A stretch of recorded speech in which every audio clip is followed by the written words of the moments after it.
लखनऊ के चारबाग स्थित रविंद्रालय हॉल में सोनार समागम महापंचायत का भव्य आयोजन हुआ, जिसमें प्रदेश भर से स्वर्णकार समाज के प्रतिनिधि और विभिन्न दलों के नेता शामिल हुए।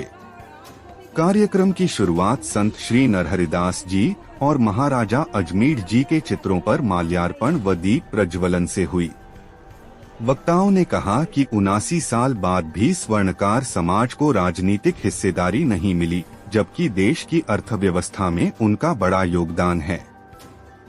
मध्य प्रदेश की तर्ज पर उत्तर प्रदेश में स्वर्ण कला बोर्ड के गठन और ज्वेलरी व्यापारियों की सुरक्षा के लिए शस्त्र लाइसेंस की मांग उठी। साथ ही पुलिस उत्पीड़न, बीएनएस की धाराओं में संशोधन और अपराध पीड़ितों को मुआवजा देने की भी जोरदार मांग की गई। नेताओं ने साफ कहा, अब स्वर्णकार समाज परंपरागत वोट नहीं करेगा, बल्कि अपने अधिकारों के लिए एकजुट होकर फैसला लेगा। कार्यक्रम की अध्यक्षता बीएल सोनी ने की, जबकि संचालन सुषमा सोनी और कुंदन लाल वर्मा ने किया। लखनऊ से शाहनवाज रायनी, ब्यूरो चीफ एमबीटी। सब लोग देख रहे हैं कि सोनार समाज की इतनी अच्छी संख्या आई है कि जितनी संख्या यहाँ अंदर है उसकी 4 गुना संख्या पंडाल के बाहर है। और ये संख्या ये दर्शाती है कि वोट हमारा, नोट हमारा, राज तुम्हारा नहीं चलेगा। ये संख्या नहीं, ये पीड़ा है। ये पीड़ा बयां करने लोग आए हैं। एक छोटे से आह्वान पर, स्वर्णकार समाज के एक छोटे से आह्वान पर, स्वर्णकार समाज के उत्तर प्रदेश के कोने कोने से हजारों की संख्या में लोग आए हैं। ये दर्शाता है कि स्वर्णकार समाज कहीं न कहीं पीड़ित है। यदि सरकारें स्वर्णकार समाज पर, स्वर्णकार समाज के मान सम्मान और सुरक्षार्थ विचार नहीं करती है, तो निश्चित तौर पर स्वर्णकार समाज इस समागम के बाद दशा और दिशा तय करेगा।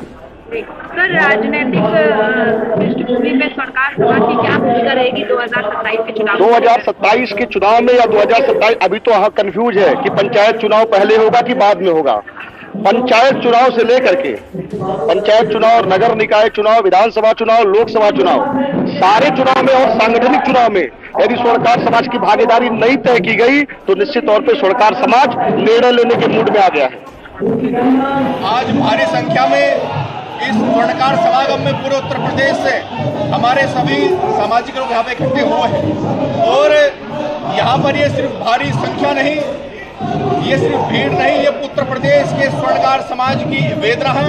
और ये वेदना आज सामूहिक रूप से इकट्ठी हुई है। और लखनऊ में बैठे सभी राजनीतिक दलों से और दिल्ली तक बैठे सभी राजनीतिक दलों से ये स्वर्णकार समाज ये निवेदन करता है, ये मांग करता है कि जिस प्रकार से हमारी राजनीतिक आर्थिक स्थिति उत्तर प्रदेश के अंदर है, ये बदले और हमारे मतदान के आधार पर, हमारी जनसंख्या के आधार पर उत्तर प्रदेश के अंदर और देश की लोकसभा के अंदर हमारी भागीदारी सुनिश्चित हो। और जिस प्रकार से पूरे उत्तर प्रदेश के अंदर 411, 412 के नाम पर हमारे स्वर्णकार समाज के व्यापारियों का उत्पीड़न होता है, ये उत्पीड़न बंद हो, इसके लिए कानून में परिवर्तन हो और हमारे युवाओं की शिक्षा, रोजगार की गारंटी सुनिश्चित हो। इस सभी विषयों को लेकर यहाँ पर कार्यक्रम हुआ है। सर, अपना परिचय। विवेक प्रेमी शामली।